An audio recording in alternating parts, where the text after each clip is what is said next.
unit bidang itu ditempelkan di kopnya masing-masing sesuai dengan peruntukannya. Kalau P2M ya P2M, layanan akademik ya layanan akademik dan seterusnya.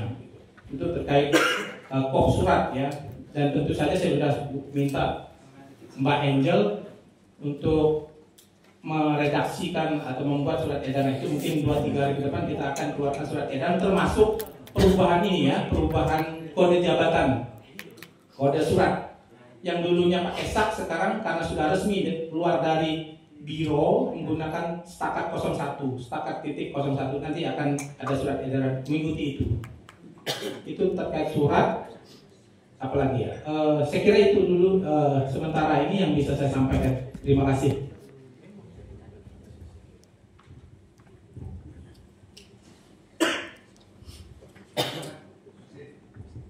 Masih ada? Kaprodi. Kaprodi. Nangis dia kalau nggak ada kesengut. Itu lah. Kamu nangis ya. Mau nangis tapi tidak. Baik, terima kasih Pak Lukas. Yang saya hormati para ketua, para waket, Pak Kasupa, Pak Kabak, dan Bapak Ibu yang hadir di tempat ini. Saya mau coba menjelaskan laporan kerja Kaprodi untuk khususnya Prodi PKK di Setakat Negeri Pontianak tahun 2024 ini secara garis besar. Ini kalau melihat laporan kerja Kaprodi ini berdasarkan dengan tata pamong yang tertulis di situ apa saja wewenang Kaprodi atau kerja Kaprodi apa saja. Ya, ya tentu Kaprodi di bawah Waket 1 gitu ya. Jadi apapun yang saya lakukan, yang saya putuskan harus melalui meja Pak Waket 1 gitu. Nah, yang pertama menentukan usaha pembimbing akademik itu setiap semester ganjil itu saya sudah membuat dan sudah saya bagi ya, saya berikan kuota masing-masing ya, karena juga ada beberapa saya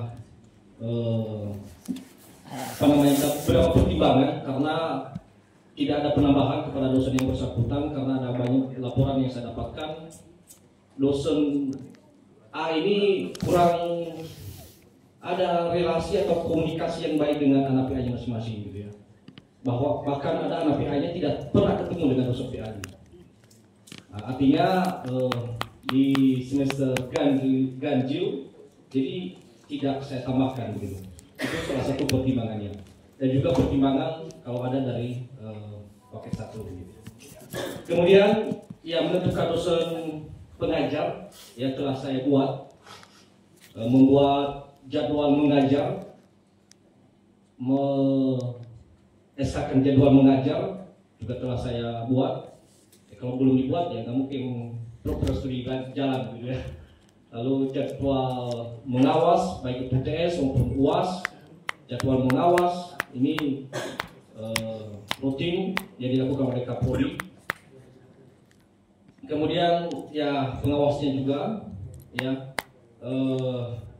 yang meminta administrasi perkuliahan dari semua dosen ya, semuanya terutama dosen tetap dan DLB itu selalu saya mengingatkan dan sampai berusaha gitu ya. Cuman ada beberapa dosen yang kurang juga ya. Kelengkapan data informasi kepada unit kerja yang relevan ya, itu sudah Kaprodi dilakukan ya secara rutin setiap semester begitu ya.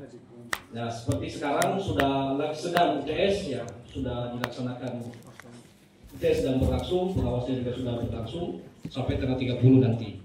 Baru nanti setelah UTS akan diajukan honor pengawas UTS gitu. Secara garis besar untuk pekerjaan Kaprodi lancar ya, dibantu oleh sekretaris Kaprodi yaitu Pak Adi, semakin kurus beliau ya saya lihat. Nah, sebenarnya di luar itu saya sedikit karena sesuai dengan tata pamong saya tidak tahu apakah bisa di tata pamong kita ini atau tidak begitu ya. Kenapa? Karena di tata pamong ini masih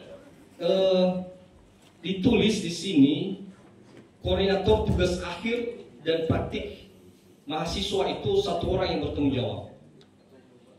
Sementara praktik koordinator PPL itu ada sendiri, beda sendiri, dan juga koordinator tugas akhir beda sendiri. Meskipun pada kenyataannya koordinator tugas akhir itu merangkap sebagai sepro, dan itu adalah pekerjaan yang sangat melelahkan, gitu ya. Saya tahu betul bagaimana mengerjakan koordinator tugas akhir itu dari hulu sampai ke hilir, pembuatan SK, penyusunan siapa pemilih 1, pemilih 2, pembahas 1, pembahas 2, menentukan jadwal dan segala macam. Itu begini, ya. Sampai ke laporan untuk